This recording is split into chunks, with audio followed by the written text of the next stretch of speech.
नमस्कार दोस्तों, आज के इस वीडियो लेक्चर में हम लोग व्याकरण के एक टॉपिक समास पर बातचीत करने वाले हैं।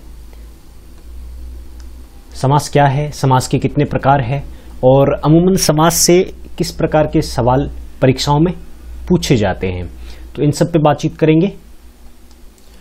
सबसे पहले तो हम देखते हैं कि समास की परिभाषा क्या है, मतलब समास कहते किसे हैं। तो अगर सरल शब्दों में समझा जाए तो दो या दो से अधिक पदों या शब्दों के मेल को समास कहते हैं। ठीक, दो या दो से ज्यादा पद और शब्द या पद या शब्द अगर मिलते हैं तो वो समास बनता है। अगर इस हिसाब से देखा जाए तो समास शब्द का एक अर्थ है संक्षिप्त होना, मतलब कि कोई भी चीज को, कोई दो शब्दों को अगर मिलाकर उसका संक्षिप्तीकरण कर दिया जाए, उसको एक भावार्थ दे दिया जाए तो वो समास बन जाते हैं। समास शब्द की उत्पत्ति देखें तो सम और आस शब्द से बनी है। सम यानी कि समीप और आस यानी कि आसन। एक्चुअली ये दो धातुएं हैं संस्कृत की। इसका अर्थ हो गया कि समीप बैठना। जब दो शब्द या पद एक दूसरे शब्द के समीप आकर बैठ जाते हैं और बीच में कोई विभक्ति जो होती है वो उसका लोप हो जाता है, तो इस हिसाब से समास की रचना होती है। अब देखा जाए तो इस समास शब्द का एक विलोम शब्द है, यानी कि समास का विपरीत शब्द या विपरीतार्थक शब्द क्या होगा, वो होगा व्यास। समास का विपरीतार्थक व्यास शब्द है। चलिए, अब यहां पर आप देखते हैं कि एक शब्द आया है पद या पदों। इस पद का अर्थ क्या होता है? कोई भी शब्द जब वाक्य में प्रयुक्त हो जाए तो वो क्या बन जाता है? पद बन जाता है। जैसे एक एग्जाम्पल के तौर पे बता देता हूं, कमल सुंदर है। ठीक है, अगर इससे पहले, जब ये तो एक वाक्य में प्रयोग हो गया है इस शब्द का, इससे पहले अगर सिर्फ कमल और सुंदर शब्द, अभी तक ये सिर्फ शब्द है, और जब इनका प्रयोग, इन शब्दों का प्रयोग हम किसी वाक्य की रचना में करते हैं, किसी वाक्य का निर्माण करने में करते हैं, तो ये शब्द यहां पर आकर क्या बन जाता है?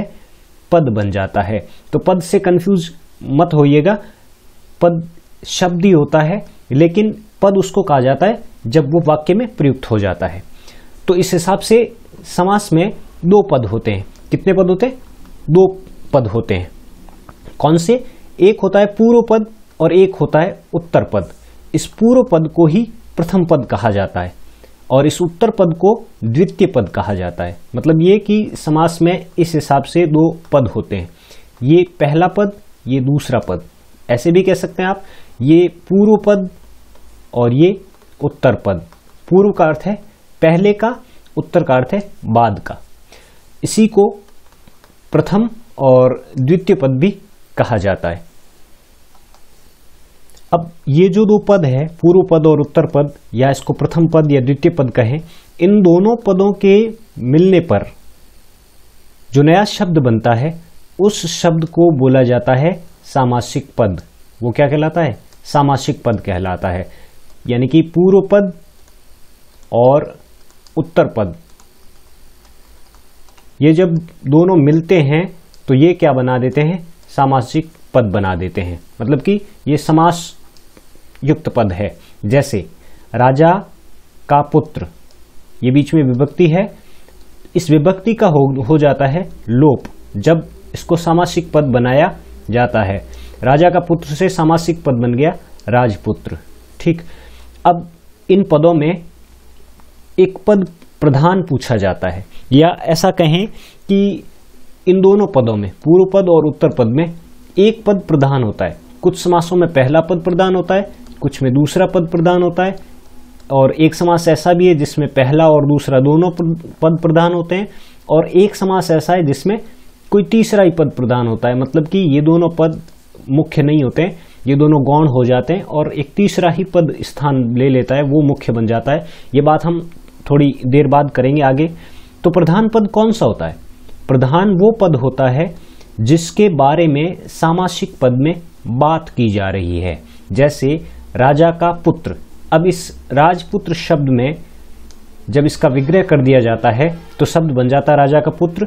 राजा का पुत्र अगर कहीं जा रहा है, मान लीजिए बाहर कहीं जा रहा है राजा का पुत्र, और हम कहते हैं वो देखो राजा का पुत्र जा रहा है, वो देखो राजपुत्र जा रहा है, तो उस समय हम किसके बारे में बात कर रहे हैं?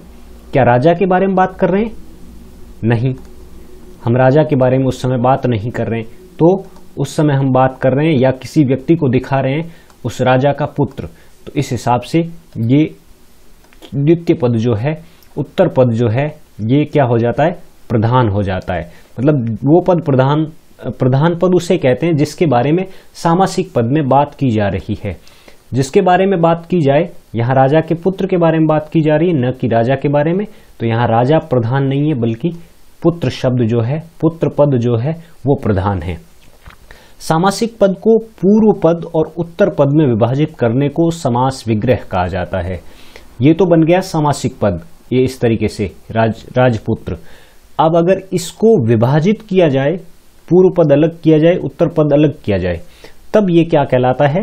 तब ये कहलाता है समास विग्रह। विग्रह का अर्थ होता है बांटना या तोड़ना। जब एक संयुक्त पद को, ये एक संयुक्त पद था, कौन सा? राजपुत्र। ये एक संयुक्त पद था, इसको हमने तोड़ दिया तीन अलग अलग शब्दों में, तीन अलग अलग हिस्सों में, राजा का पुत्र। और जैसे इसको तोड़ा, ये क्या बन गया? ये विग्रह हो गया। तो इस हिसाब से ये है समास विग्रह, और ये क्या है? सामासिक पद है। अब एक गौर करने वाली बात, यहां एक शब्द आया, लिखा है मैंने सामासिक, ठीक है। मूल शब्द तो है समास। अब इसके यहां पर सामासिक में आ की मात्रा कैसे लग गई? तो जब भी किसी प्रत्यय में, किसी शब्द में एक प्रत्यय जुड़ता है तो वो क्या करता है? इस जगह पर प्रारंभिक मात्रा में परिवर्तन करता है, वो इसको बड़ा बना देता है। जैसे सामासिक, जैसे समाज धन एक से बन गया सामाजिक, ठीक है।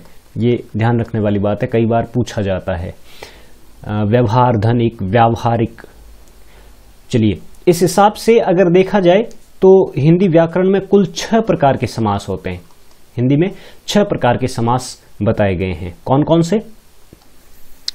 ये कुल 6 प्रकार के समास है हिंदी में। अव्ययी भाव, तत्पुरुष समास, द्वंद्व समास, इसको ऐसे भी लिखें या फिर चाहे तो ऐसे भी लिखें। हलंत लगाना जरूरी है, हलंत लगाना ना भूलें। फिर है चौथा द्विगु समास, और 5वां कर्मधारी समास, और 6ठा बहुव्रीहि समास। हर एक समास की क्या क्या खासियतें हैं, क्या क्या विशेषताएं हैं, वो हम आगे पढ़ रहे हैं। आगे बढ़े उससे पहले एक जनरल सा सवाल कई बार कुछ एग्जाम्स में पूछा जाता है कि समास में जो पद प्रधान होता है उससे रिलेटेड, या फिर समास की विशेष पहचान जो होती है किसी भी समास की, उससे रिलेटेड कोई चीज पूछ ली जाती है। तो वो देख लेते हैं हम। तो पहला जो समास है अव्ययी भाव, इस समास की खासियत ये है कि इसमें पहला पद प्रधान होता है, और ये जो पहला पद होगा वो अव्यय होगा। अव्यय कौन से शब्द होते हैं? जिन पे काल, वचन और लिंग, क्रिया इत्यादि का कोई प्रभाव नहीं पड़ता है। इन सारी चीजों का जिन शब्दों पर कोई प्रभाव नहीं पड़ता है, मतलब कि इन चारों चीजों को अलग अलग तरीके से अगर इस्तेमाल किया जाए किसी शब्द के साथ किसी वाक्य में, तो अव्यय वो शब्द होंगे जिन पर कोई प्रभाव नहीं पड़ेगा, ठीक है। तो अव्ययी भाव समास, इसमें पहला पद प्रधान होता है, पहला पद अव्यय होता है, या कई बार ये उपसर्ग के तौर पे इस्तेमाल किया जाता है। मतलब कई बार उपसर्ग भी इस समास में दिखाई देता है आपको। तो इसको याद कैसे किया जाए? अव्ययी भाव, एक तो इसका सीक्वेंस ये याद कर लीजिए, ठीक है। और उसके बाद एक में पहला पद एक में ही प्रधान है, इन तीनों में दूसरा पद प्रधान है, ठीक है। तत्पुरुष, कर्मधारी और द्विगु में। और उसके बाद द्वंद्व एकमात्र ऐसा समास है जिसमें दोनों ही पद प्रधान है। बहुब्री समास एकमात्र ऐसा समास है जिसमें दोनों ही पद प्रधान नहीं है, यानी कि कोई अन्य ही पद प्रधान होता है। ये एकमात्र है और ये भी अपने आप में विशिष्ट है। दोनों पद प्रधान होते हैं द्वंद्व में, ठीक है। तो सेकंड, दूसरा तत्पुरुष समास, इसमें दूसरा पद प्रधान होता है। इसमें क्या होता है, कारक की जो विभक्तियां हैं, कारक की 8 विभक्तियां होती है। इन 8 विभक्तियों में से पहली एक तो कर्ता और एक 8वीं संबोधन, इन 2 विभक्तियों का प्रयोग इसमें नहीं होता है, बल्कि इसके अलावा 6 विभक्तियों का प्रयोग इस तत्पुरुष समास में होता है। ये विभक्तियां क्या हो जाती है, लोप हो जाती है। जैसे कर्म कारक की विभक्ति है को, ठीक है। इन सब के बारे में हम आगे बात करने वाले हैं। फिर तीसरा समास है कर्मधारी समास। कर्मधारी समास की खासियत पहली तो ये कि इसमें दूसरा पद प्रधान होता है। दूसरी चीज, इसमें विशेषण विशेष्य होते हैं और एक इसमें उपमेय उपमान की स्थिति भी आती है, यानी कि उपमेय उपमान भी होते हैं और विशेषण विशेष्य का प्रयोग भी इसमें किया जाता है। उपमेय उपमान क्या होते हैं, कोई वस्तु है, ठीक है। उपमेय मतलब कोई चीज है, उसकी तुलना किसी और चीज से जब की जाए, ठीक है। जैसे मुख की तुलना जब चंद्रमा से की जाए, तो ये दोनों कंडीशन एक ऐसी स्थिति बनाते हैं, मुख जो व्यक्ति तुलना कर रहा है उसके समीप है।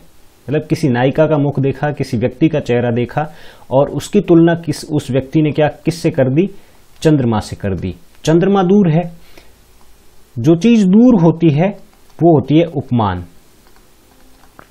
और जो चीज या जिस चीज की तुलना की जा रही है वो जो सामने वाले व्यक्ति के बिल्कुल नजदीक है या उससे कहीं ना कहीं वो संबंध बना के बात कर रहा है, वो होती है उपमेय, ठीक है।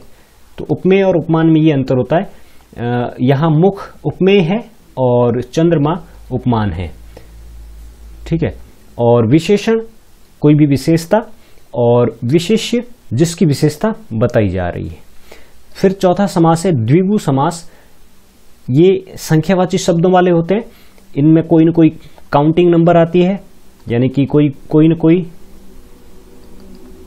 गिनती आती है इसमें, और दूसरा पद इसमें प्रधान होता है। पहला पद हमेशा इसमें संख्यावाची होगा, ये खास ध्यान रखें। और जब दोनों पद मिलेंगे तो पूरा का पूरा पद एक समूह का बोध करवाएगा, एक ग्रुप का नॉलेज करवाएगा आपको। पांचवा है द्वंद्व समास। द्वंद्व पुराने समय में एक खेल हुआ करता था, ठीक है। और द्वंद्व की स्थिति में सामने जो एक खिलाड़ी था उसके ऑपोजिट साइड में दूसरा जो खिलाड़ी था, दोनों की कंडीशन एक होनी चाहिए। मतलब कि जैसे आज भी होता है ना, जैसे 55 किलोग्राम की कुश्ती होती है तो दोनों पहलवान 55 किलोग्राम के ही होते हैं, या 55 से 60 किलोग्राम की हो गई तो दोनों पहलवान 55 से 60 किलोग्राम के ही होते हैं। तो इस कंडीशन को, इस युद्ध को या इस लड़ाई को द्वंद्व कहा जाता है। द्वंद्व की स्थिति में या द्वंद्व समास में दोनों ही पद प्रधान होते हैं, कोई छोटा या कोई बड़ा नहीं होता, कोई प्रधान नहीं होता, कोई विशिष्ट नहीं होता, दोनों ही पद इसमें प्रधान होते हैं। एकमात्र समास है, आप ध्यान रख लीजिए, एक तो ये द्वंद्व और एक ये द्वंद्व, इसमें दोनों पद बराबर के हैं। तो इसी कारण से इसमें जो विशेष पहचान है इसकी, जिससे ये आराम से पहचाना जा सकता है, ऐसे शब्द है और, या, अथवा, इनका हो जाता है लोप, ठीक है। जैसे माता, बीच में डैश आता है योजक चिन्ह द्वारा, पिता, माता और पिता, ये और शब्द जो है ना, ये किस में इस्तेमाल किया जाता है, द्वंद्व समास में। और इस और या अथवा को जब ये सामासिक पद बनता है तो इस डैश से, इसको डैश बोलते हैं अंग्रेजी में, हिंदी में इसको बोलते हैं योजक चिन्ह। इस योजक चिन्ह के द्वारा इसको, इस विभक्ति को लिखा जाता है। आप या नहीं लगाएं तो योजक चिन्ह लगा सकते हैं, आप और नहीं लगाना चाहते तो उसकी जगह योजक चिन्ह लगा सकते हैं, अथवा नहीं लगाना चाहते तो उसकी जगह योजक चिन्ह लगा सकते हैं। लेकिन ये कब होगा, जब सामासिक पद होगा, जब वो एक पद बनेगा, ठीक है। माता और पिता लिख दिया तो ये 3 शब्द हो गए, माता और पिता, 3 शब्द नहीं, जब ये एक बन जाएगा, माता डैश पिता, अब ये एक शब्द है, ठीक है।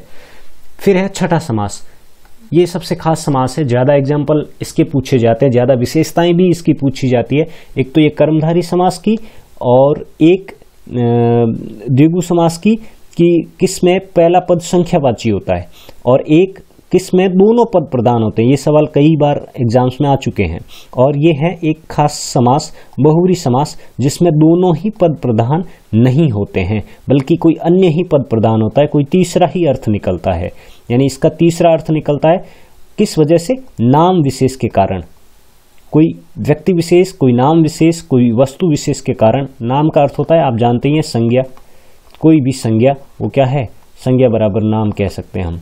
तो कोई भी संज्ञा विशेष जो होती है वो बहुव्रीहि समास का रिजल्ट होती है। इसमें दोनों ही पद प्रधान नहीं होते, न तो पूर्व पद न उत्तर पद, बल्कि कोई तीसरा ही पद इसमें विशिष्ट होता है। चलिए आगे हम एक एक समास को बारीकी से पढ़ते हैं, उसके एग्जाम्पल्स करते हैं। ये जो इंडेक्स है आप इसका स्क्रीनशॉट ले लीजिए बहुत अच्छे तरीके से। इसमें से जनरली आपके एग्जाम्स में सवाल पूछे जाते हैं, तो इसको विशेष तौर से समझें, पढ़ें इसको बार बार, इसको कहीं नोट करके रख लीजिए। हाँ, तो हम पहला समास पढ़ते हैं, अव्ययी भाव समास। इसकी खासियत क्या होती है? इसमें पहला पद अव्यय होता है, यानी कि पहला या पूर्व पद ये प्रधान हो, और ये पद क्या होना चाहिए? अव्यय। अब पहला पद किसमें प्रधान होता है? सिर्फ एक अव्ययी भाव में ही अ सबसे पहले लिखा जाता है वर्णमाला में, तो आप ध्यान रखिए अ एक नंबर पे है। तो अव्ययी भाव समास में कौन सा पद प्रधान होता है? पहला। आपको आसानी से याद रहेगा ये। और एकमात्र यही समास है जिसमें पहला पद प्रधान होता है। और अव्यय नाम से ही स्पष्ट हो जाएगा कि इसमें पहला पद कैसा होगा? अव्यय होगा। जिस ऐसे शब्द अव्यय कहलाते हैं जिन पर वचन, काल, लिंग, क्रिया इत्यादि का कोई प्रभाव नहीं पड़ता। ये जैसे होते हैं वैसे ही रहते हैं, चाहे इनको किसी भी स्थिति में प्रयोग किया जाए। दूसरा पद इसमें गौण रहता है, यानी कि उत्तर पद इसमें कोई मुख्य स्थान नहीं रखता है, वो विशिष्ट नहीं होता है। पहला पद ही इसमें विशिष्ट होता है। फिर तीसरी खासियत, इसमें उपसर्गों का प्रयोग होता है। उपसर्गों का इन द सेंस कि इसमें कई बार उपसर्ग इस्तेमाल किए जाते हैं। जैसे आगे एग्जाम्पल आ रहे हैं, मैं बता रहा हूँ। एग्जाम्पल अगर हम इसके देखें तो मैं यहाँ 7, 8, 9, 10 ऐसे कुछ एग्जाम्पल्स ले रहा हूँ हर एक समास के। यथा स्थान, अब देखिए यथा एक ऐसा शब्द है जो कहीं पर भी आप इस्तेमाल करेंगे ये यथा ही रहेगा। चाहे आप भविष्यकाल, भूतकाल, वर्तमान में इस्तेमाल करें, चाहे आप स्त्रीलिंग पुल्लिंग के साथ लगाकर इसका इस्तेमाल करें, या किसी भी कंडीशन में इस्तेमाल करें, काल, वचन, लिंग, ये हमेशा यही रहेगा। ये कभी भी स्त्रीलिंग के साथ लगेगा तो ऐसा नहीं कि ये यथी बन जाएगा, नहीं, ये यथी नहीं, ये हमेशा इसी रूप में रहेगा। इस कारण से क्या है? अव्यय है। और यहाँ मैंने ऊपर क्या बताया था कि पहला पद प्रधान होता है और वो क्या होता है? अव्यय होता है। यथा स्थान मतलब इसका समास विग्रह क्या होगा? ये तो एक सामासिक पद है, ठीक है, इसका विग्रह होगा स्थान के अनुसार। स्थान के अनुसार। फिर दूसरा शब्द मैंने लिया है निधड़क। ये एक सामासिक शब्द है। निधड़क का अर्थ होता है बिना धड़के, ठीक, बिना धड़के के या बिना धड़क के, कुछ भी कह सकते हैं इसको। अब ये नी क्या है? नी उपसर्ग है। फिर भरपेट, पेट भरकर, ये इसका विग्रह होगा पेट भरकर। फिर है चौथा दिनों दिन।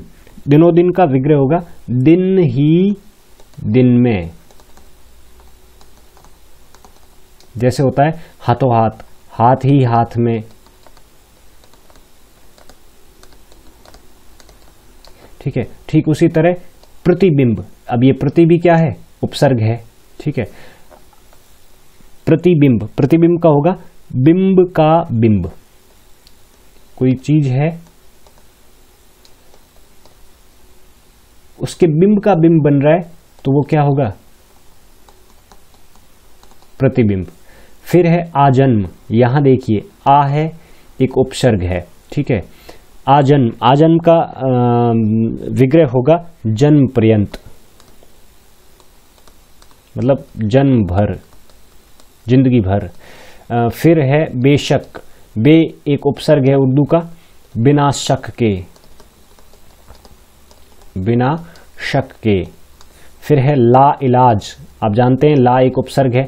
यहां ये ध्यान रखना अव्ययी भाव समास में पहला पद अव्यय होगा और उपसर्ग के तौर पर भी कई बार प्रयोग किए जाते हैं। ये ला इलाज मतलब बिना इलाज के, बिना इलाज के, ठीक है।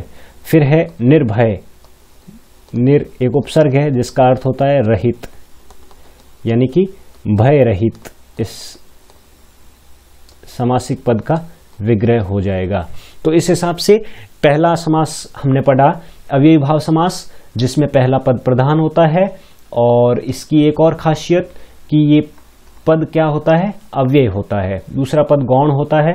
उपसर्गों का इसमें प्रयोग किया जाता है। उपसर्गों का मतलब बहुत सारे उपसर्गों का नहीं, उपसर्ग, एक ही उपसर्ग का प्रयोग किया जाता है। भिन्न भिन्न उपसर्गों का प्रयोग समय, स्थितियां और जरूरत के हिसाब से किए जाते हैं, ठीक है। दूसरा समास देखते हैं। दूसरा समास है तत्पुरुष समास।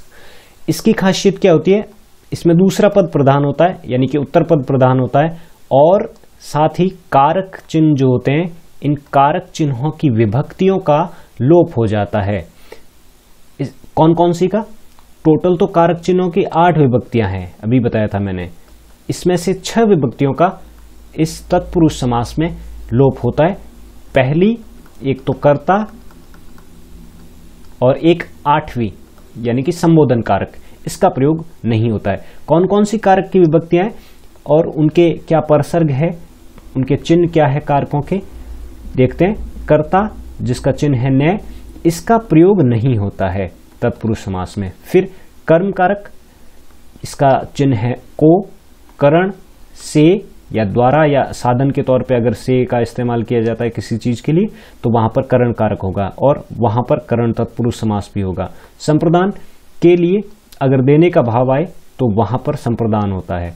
जैसे ब्राह्मण, कई बार सिंपल सेंटेंस में भी पूछ लिया जाता है, ब्राह्मण को गाय दान में दी,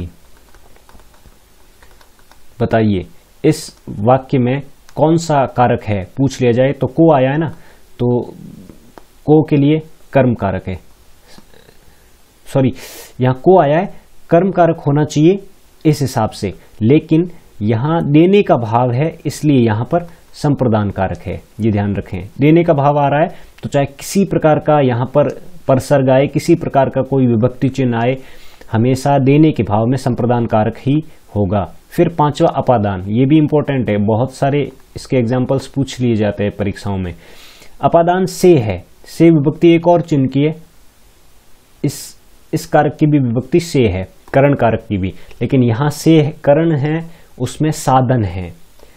जैसे राम ने रावण को तीर से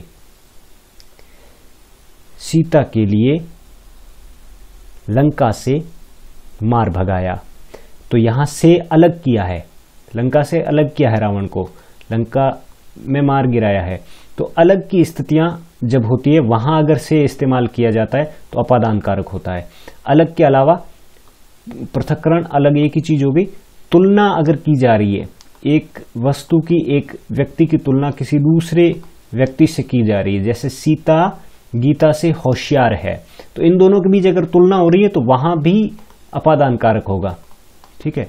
ये भी ध्यान रखें, कई बार परीक्षाओं में ये पूछ लिया जाता है, तुलना से संबंधित एक सेंटेंस दे दिया जाता है और वहां पूछ लिया जाता है कौन सा कारक है, तो यहां से आया तो हम क्या कर देते हैं, करण कारक कर देते हैं सीधा सा।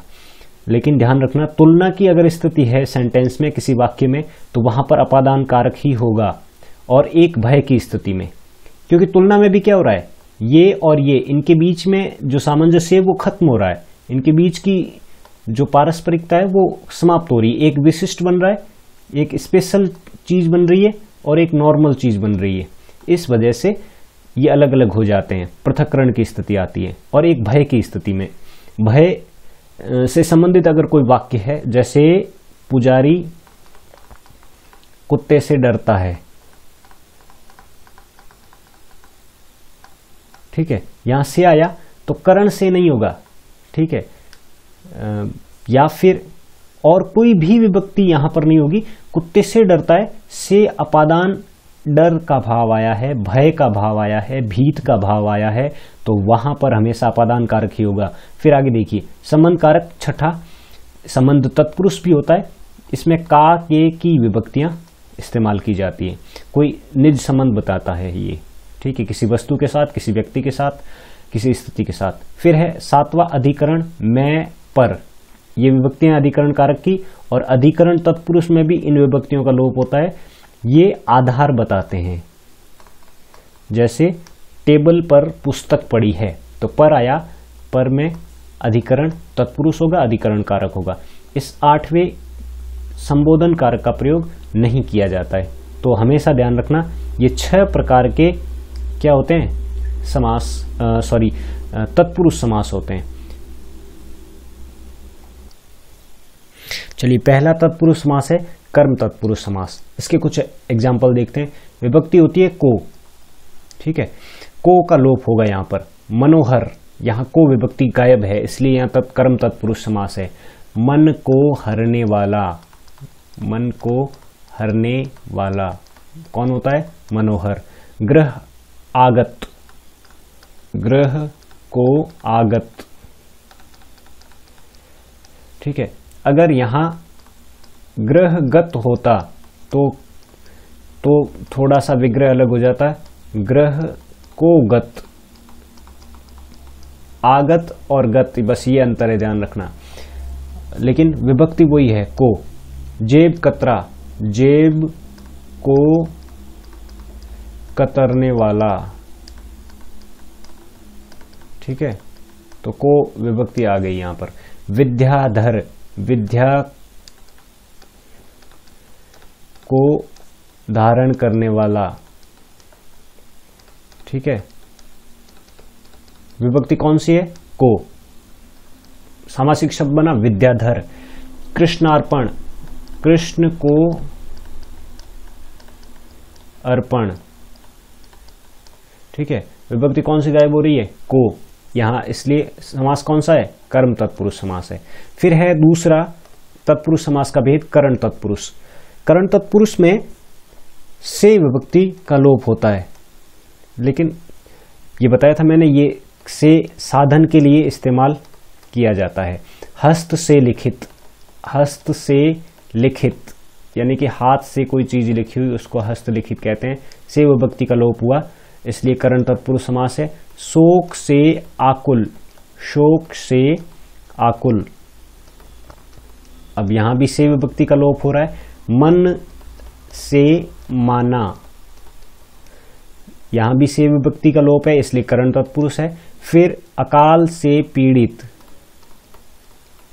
अकाल से पीड़ित, तो यहां भी से विभक्ति का लोप है। वज्र से आहत, ठीक है, तो यहां भी से विभक्ति के लोप के कारण करण तत्पुरुष है। तुलसी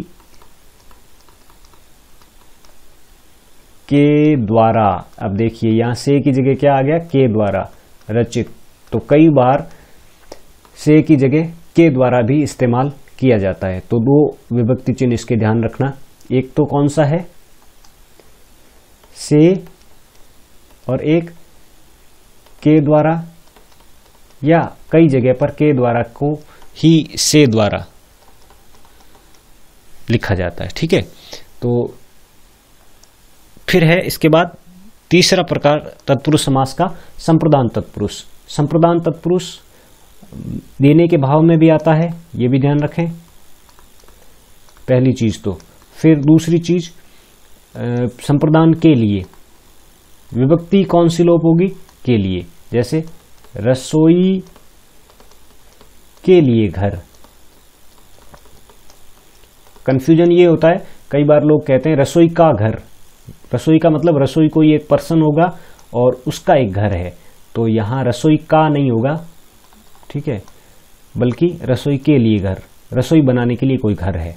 सत्य के लिए आग्रह, सत्य के लिए आग्रह, गांधी जी का सत्याग्रह। फिर है विधानसभा, विग्रह होगा विधान के लिए सभा, मतलब विधान कहते हैं कानून को, कानून के लिए जो सभा आयोजित की जाती है वो विधानसभा कहलाती है। भूत बलि, भूत के लिए बलि, ठीक है, के लिए। छात्रावास, छात्रों के लिए आवास, क्या बन गया? समासिक पद छात्रावास।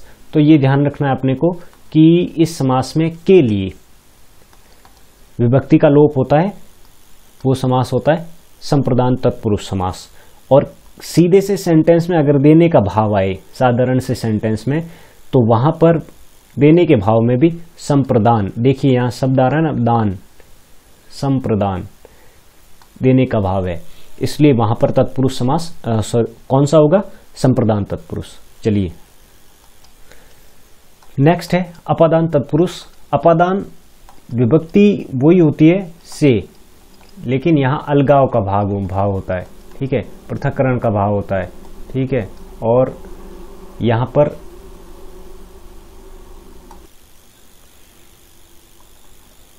तुलना का भाव होता है, ठीक है, और यहां भय की स्थितियों का भाव भी होता है, भीत का भाव होता है, भय का भाव होता है, वहां अपादान तत्पुरुष समास होता है। जैसे सेवा से निवृत्त, सेवा से निवृत्त, ठीक है, अलगाव की स्थिति, सेवा से कोई व्यक्ति अलग हो गया, निवृत्त हो गया है। फिर है पथ से भ्रष्ट, पथ मतलब रास्ता, पथ से भ्रष्ट मतलब पथ से चूक गया है, वो अलग हो गया पथ से, इसलिए से में अपादान तत्पुरुष है, करण नहीं होगा, करण साधन के लिए होता है। नेत्रहीन, नेत्र से हीन, ठीक है, हीन है वो नेत्र से, इसलिए अलगाव की स्थिति है, अलग होने की स्थितियां हैं। बंधन से मुक्त, तो समास कौन सा हो गया? से विभक्ति के कारण अपादान तत्पुरुष समास हो गया। व्यय से मुक्त, समास कौन सा हो गया? से विभक्ति का लोप हो रहा है, अपादान से अलग, ठीक है। इस हिसाब से अपादान कारक में विभक्ति तो से होती है, और ये से विभक्ति करण में भी होती है, लेकिन करण में एज ए इंस्ट्रूमेंट, कोई साधन के तौर पे, जैसे मैंने बताया ना, राम ने रावण को तीर से, तो तीर क्या हो गया? वहां पर साधन हो गया, तीर से मारा। यहां पर से कोई चीज अलग होती है, जैसे पेड़ से पत्ता गिरा, अब गिरा तो वो अलग हुआ, इसलिए यहां से अपादान होगा, ये ध्यान रखना। बड़ी बारीकी से एग्जाम में सवाल देखना, अपादान का सवाल बहुत बार पूछा जाता है। फिर नेक्स्ट है संबंध तत्पुरुष। संबंध के लिए विभक्तियां आपको पता है, का, के, की, ये तीन शब्द जो है, तीन विभक्तियां लोप होती है। राजभवन मतलब राजा का भवन, और हमेशा संबंध में कोई साधारण सा किसी चीज से संबंध बताया जाता है, किसी चीज से कोई रिलेशन बताया जाता है, ये ध्यान रखें। गुरु की सेवा, गुरु की सेवा। चंद्र का उदय, चंद्र का उदय, का विभक्तियां लोप हो रही, देखना है, का, की, के। देव का आलय, आलय मतलब घर, देव का घर यानी देवताओं का घर, देवालय होता है, मंदिर होता है। वन मानुष, वन का मानुष मतलब वो मनुष्य रूप जो वन में रहता है, वो कौन होता है? वन मानुष होता है। तो इस हिसाब से संबंध तत्पुरुष में का, के की विभक्तियों का लोप होता है, ये हमने सीखा। फिर है अधिकरण तत्पुरुष। अधिकरण तत्पुरुष में मैं, पर, ये दो विभक्ति चिन्ह होते हैं, विभक्ति शब्द होते हैं जिनका लोप होता है। जल में मग्न, जल में मग्न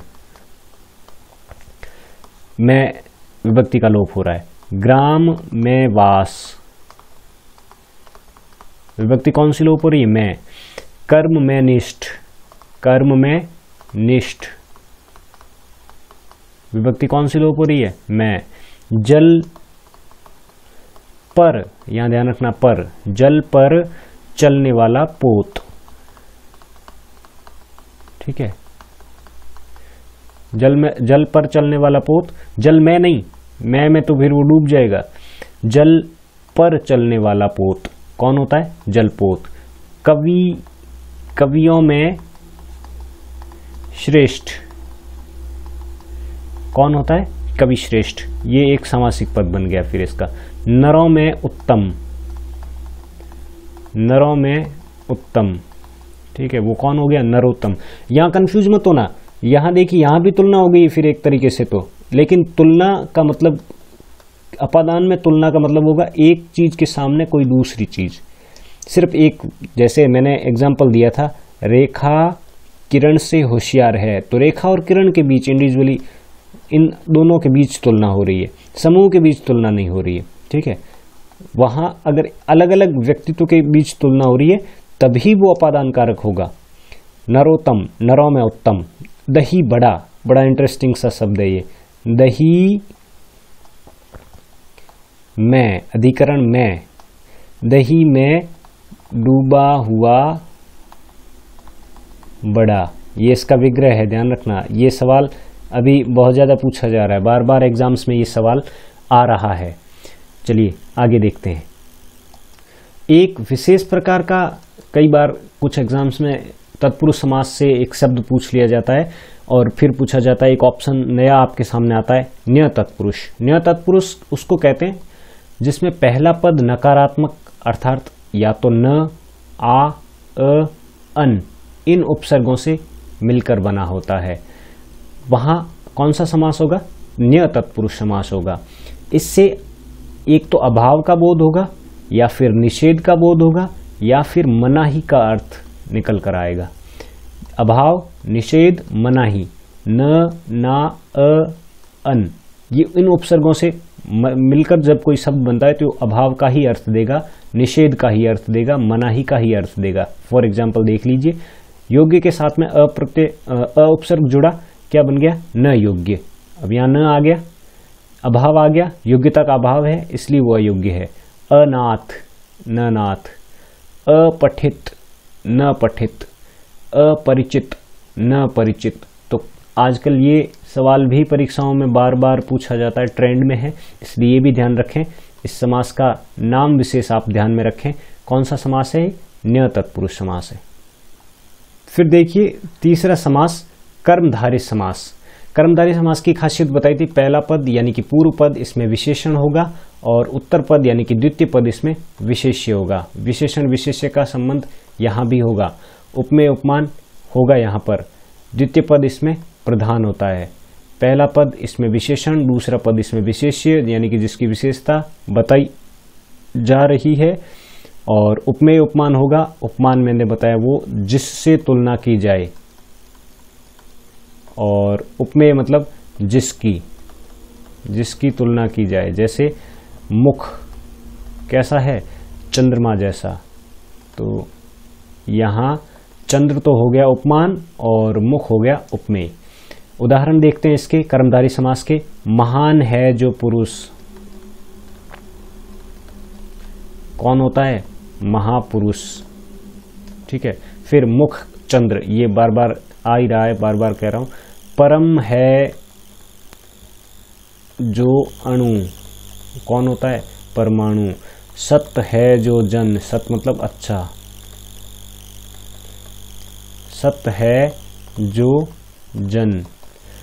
काली है जो मिर्च,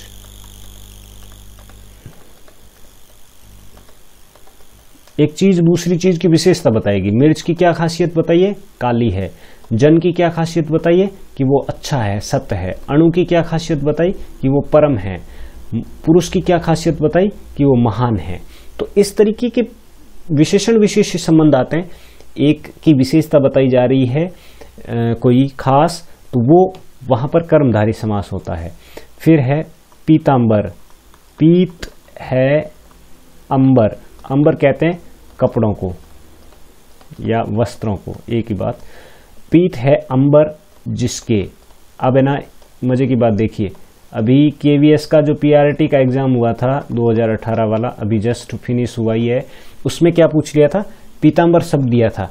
अब है ना, पीतांबर अगर इंडिविजुअली कृष्ण के लिए आए, कई बार ये शब्द कृष्ण के लिए आता है, तब वहां होता है बहुब्रीहि समास। ठीक है। और अगर पीतांबर पर्टिकुलर कपड़े के लिए आए, ठीक है, कोई व्यक्ति विशेष के लिए नहीं आए, जैसे पंडित पीतांबर पहनकर पूजा कर रहा है, तो वहां पीतांबर के नीचे अगर अंडरलाइन आए तो वहां पीतांबर में कौन सा समास होगा, कर्मधारी समास। पीत है अंबर, ठीक है, यानी पीले हैं कपड़े। फिर नील गाय, नीली है जो गाय, गाय की खासियत।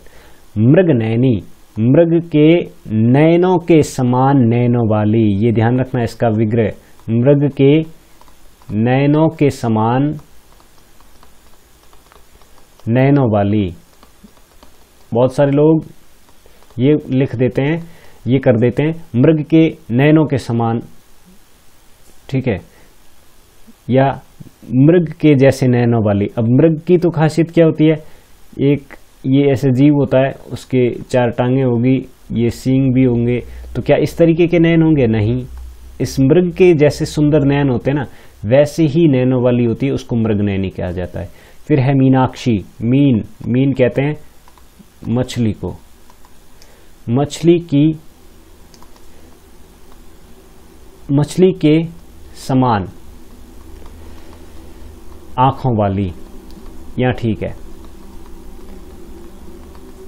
मछली की जो आकृति आप देखते ही है, वैसी आकृति की आंखों वाली वो मीनाक्षी होती है। सुग्रीव, पर्टिकुलर अगर किसी व्यक्ति का दे दिया जाए, जैसे वो जो बाली का भाई था वो सुग्रीव, तो यहां पर फिर हो जाता है बहुब्रीहि समास, ठीक है। लेकिन अगर पर्टिकुलर किसी संज्ञा के बारे में नहीं दिया जाए, वैसे ही कोई जनरल व्यक्ति के लिए सुग्रीव शब्द इस्तेमाल कर लिया जाए, तो वहां होगा कर्मधारी समास। ये विशेष तौर से ध्यान रखें। कर्मधारी के बहुत सारे एग्जाम्पल ऐसे हैं जो बहुब्रीहि में भी मिलेंगे, लेकिन वो पर्टिकुलर किसी खास व्यक्ति विशेष, खास उद्देश्य विशेष के लिए होते हैं। यहाँ पर जनसाधारण के लिए है, ये हर एक चीज के लिए है। सुग्रीव का अर्थ होता है सुंदर है ग्रीवा जिसकी, ग्रीवा कहते हैं गर्दन को, ग्रीवा का मतलब क्या होता है, गर्दन। जिसकी गर्दन सुंदर होती है ना, उसको क्या बोला जाता है, सुग्रीव। तो इस हिसाब से ये 10 एग्जाम्पल मैंने कर्मधारी के करवाए। अमूमन ये सारे एग्जाम्पल्स ऐसे हैं जो बार बार परीक्षाओं में पूछे जाते हैं। चलिए नेक्स्ट कौन सा है, फिर है चौथा समास, द्विगु समास। द्विगु समास की खासियत क्या होती है कि पहला पद इसमें संख्यावाची होता है, ये एक समूह का बोध करवाता है, और इसकी खासियत ये होती है कि इसमें द्वितीय पद और उत्तर पद दोनों ही प्रधान होते हैं, ठीक है, सॉरी, दोनों ही पद नहीं, बल्कि सिर्फ द्वितीय पद यानी कि जो उत्तर पद होता है वो ही प्रधान होता है। मैंने अभी बताया था दोनों पद किसमें प्रधान होते हैं, पहला और दूसरा, ये दोनों पद किसमें प्रधान होते हैं, द्वंद्व में, ये ध्यान रखें। और सिर्फ दूसरा तीन है उसमें, उनमें से एक है द्विगु समास, उसमें भी। ये इसकी सबसे बड़ी खासियत, ये संख्यावाची शब्द होते हैं, पहला पद इसमें, और एक ग्रुप का बोध करवाता है, एक समूह का बोध करवाता है। जैसे 9 रत्नों का समूह, 9 रत्न। शतांश, शत का मतलब होता है 100, शत का अंश, शतांश। 4 आनों, आना एक इकाई होती है पैसों की, 4 आनों का समाहार। चौराहा, 4 राहों का समाहार। त्रिफला, 3 फलों का समाहार, ठीक है, या 3 तरीके के फल जिसमें इस्तेमाल किए जाते हैं, और फिर एक चूर्ण बनाया जाता है, उसको त्रिफला कहा जाता है। चौमासा, 4 मास का समाहार, क्या कहलाता है, 4 मास का समूह, क्या किस नाम से जाना जाता है, चौमासा, ठीक है। फिर तो इस हिसाब से ध्यान रखना, द्विगु में संख्यावाची शब्द होते हैं। अब देखिए मजे की बात, द्विगु जो है उस खुद में कौन सा समास है?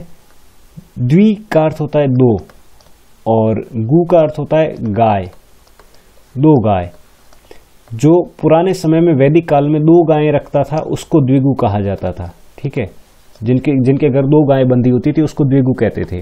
तो द्विगु कौन हो गया अपने आप में, ये मुझे आप बताएंगे, ठीक है।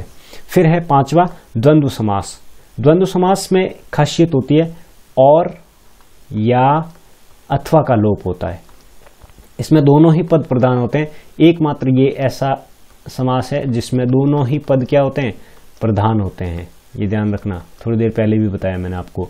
उदाहरण देखते हैं, राधा और कृष्ण, यहां बीच में और आएगा और विभक्ति का लोप हो गया। काला और सफेद, यहां और विभक्ति का लोप हो गया, ठीक है। लेकिन एक और चीज देखिए, खास बात, जब भी कोई विलोम शब्द आता है ना तो उनके बीच और नहीं आएगा, यहां पर और नहीं है, ठीक है। यहां फिर आएगा या, जब विलोम शब्द आए तो और आता है, ठीक है। ये एक इंपॉर्टेंट बात है जो इस संबंध में आपको ध्यान रखनी है। जब विलोम शब्द पूछे जाए तो और नहीं आता है। तन और मन, यहां और आएगा, ठीक है। दाल और भात, सुख या दुख, ठीक है। बाल बच्चे, अब यहां देखिए यहां एक अलग कंडीशन आ जाती है। बाल बच्चे आदि, आदि शब्द भी कई बार आता है। और या अथवा आदि, ये शब्द जो है जहां पर विभक्ति के रूप में लोप हो जाते हैं वहां कौन सा समास होता है? द्वंद्व समास होता है। द्वंद्व समास में दोनों ही पद क्या होते हैं? प्रधान होते हैं। इतना बार इसका है उतना ही बार इसका है, इसलिए दोनों ही पद प्रधान है, कोई एक दूसरे से बड़ा छोटा नहीं है। चलिए आगे देखते हैं। हाँ, तो आज के इस लेक्चर का लास्ट समास, अंतिम समास है ये बहुब्री समास। बहुब्री समास की खासियत क्या होती है? इसमें अन्य पद प्रधान होता है, कोई तीसरा ही अर्थ निकलता है इसका, कोई विशेष अर्थ इससे प्राप्त होता है। ये दो चीजें ध्यान रखना, एक अन्य पद प्रधान होता है इसमें, पहला दूसरा कोई पद प्रधान नहीं होता है, न तो पहला प्रधान होता है न दूसरा प्रधान होता है, बल्कि तीसरा ही पद प्रधान होता है। उदाहरण देता हूं, पीताम्बर, देखिए यहां फिर पीताम्बर आया। अगर ये सिर्फ कृष्ण के लिए आता है ना, पीले है अंबर जिसके, अर्थात पीले हैं जो पीले वस्त्र धारण करता है, अर्थात तीसरा अर्थ निकल के आए सामने तो वो होता है कृष्ण। ये देखिए जब परीक्षा में पूछा जाएगा तब या तो कर्मधारय उदाहरण दिया, कर्मधारय ऑप्शन में मिलेगा आपको, ठीक है, और या फिर ये बहुब्री मिलेगा। दोनों एक साथ कभी नहीं देगा, इतना वो बेवकूफ नहीं है एग्जामिनर। फिर दूसरा एग्जाम्पल है चक्रधर, जो चक्र को धारण करने वाला, चक्र को धारण करता है जो, कौन कौन करता है चक्र को धारण? भगवान विष्णु। फिर है रेवती रमण, रेवती के साथ रमण करते हैं जो, रेवती के साथ रमण करते हैं जो, कौन करते हैं? बलराम जी। कृष्ण के भाई थे ना बलराम, बलराम की पत्नी का नाम था रेवती। अनंग, अंग नहीं है जिनका, अनंग किसको बोलते हैं? अंग नहीं है जिनका, कौन? वे, अर्थात कामदेव। कामदेव का कोई अंग नहीं, वासना है वो सिर्फ। दिनकर, दिन को करने वाले, अर्थात सूर्य इसका अर्थ निकलता है। सिंपल सा, बहुत बार परीक्षाओं में पूछा जाता है ये।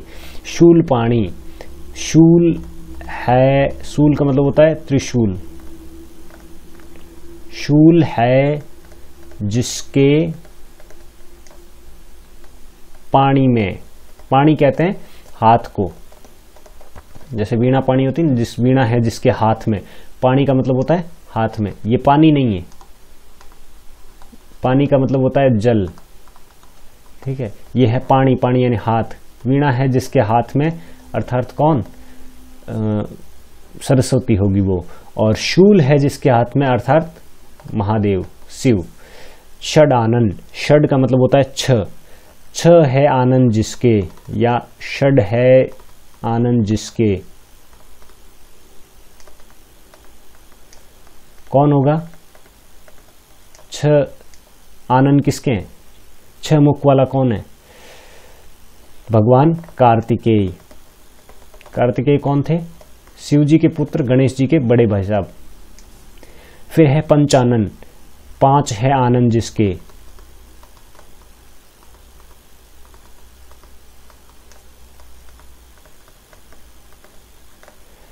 पांच आनंद किसके हैं? वो भगवान शिव जी के हैं। अपने बेटे के एक आनंद ज्यादा है, ठीक है। और गजानन, ये तीनों पिता पुत्र अलग अलग खासियत वाले हैं। गिरधारी, गिर को, गिर यानी पर्वत को धारण करने वाला, धारण करने वाला है जो, कौन? कृष्ण। मुरारी, ये देखिए मुरारी आ गया।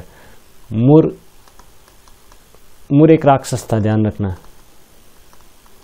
मुर राक्षस के अरी है जो, अरी कौन होता है? शत्रु। मुर राक्षस के अरी है जो, ऐसे कौन है? मुर राक्षस को किसने मारा था? भगवान श्री कृष्ण ने ही। तो मुरारी कृष्ण का ही नाम है दूसरा। कई लोग कहते हैं मुरारी इसलिए कहते हैं क्योंकि वो मुरली बजाते हैं। मुरली बजाते इसलिए नहीं, मुरली बजाते इसलिए तो उनको क्या बोला जाता है? मुरलीधर कहा जाता है। मुरली को धारण करते हैं जो, अर्थात कृष्ण। फिर है अष्टाध्यायी, 8 अध्यायों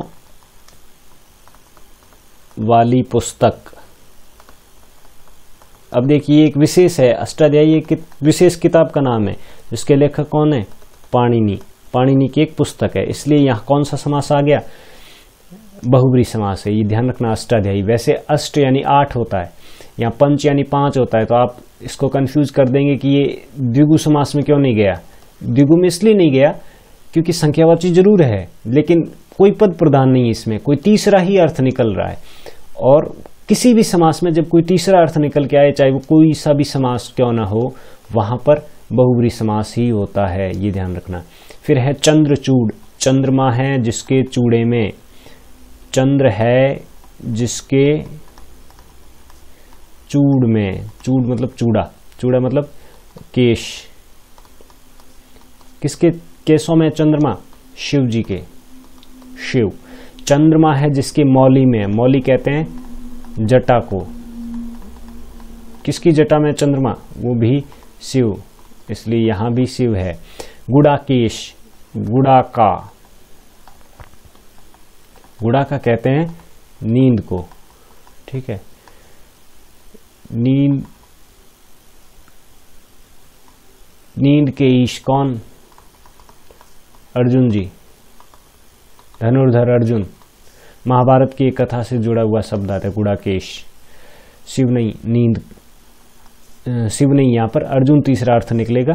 फिर है शाखा मृग, शाखा के मृग है जो, मृग किसको बोलते हैं? पुराने समय में, यानी कि जब ये वास्तविक शब्द था मृग, तब कहते थे जंगल में रहने वाले जीवों को मृग। जंगल में जितने भी जीव रहते थे, जानवर रहते थे, चौपाई, उन सबको क्या बोला जाता था? मृग बोला जाता था। शाखा के मृग है जो, लेकिन धीरे धीरे ये मृग शब्द किसके लिए रूढ़ हो गया? हरिण के लिए। और आजकल हम इसी के लिए इसका इस्तेमाल करते हैं। पुराने समय में जंगल में जितने भी जीव जानवर रहते थे, चौपाई, वो सब क्या थे? मृग थे। तो शाखा पे कौन सा मृग रहता है? अर्थात बंदर। शाखा मृग बंदर का पर्यायवाची शब्द है, ध्यान रखना ये हमेशा। और ये सवाल कई बार एग्जाम्स में, बड़े बड़े एग्जाम्स में पूछा जा चुका है। तो साथियों, आज के इस वीडियो लेक्चर को देखकर, सुनकर आपको अच्छा लगा होगा। समास का पूरा टॉपिक कवर कर लिया हमने इस वीडियो में। नेक्स्ट वीडियो में फिर एक नई लेक्चर के साथ, फिर एक नई टॉपिक के साथ हाजिर होऊंगा। तब तक के लिए शुक्रिया, धन्यवाद।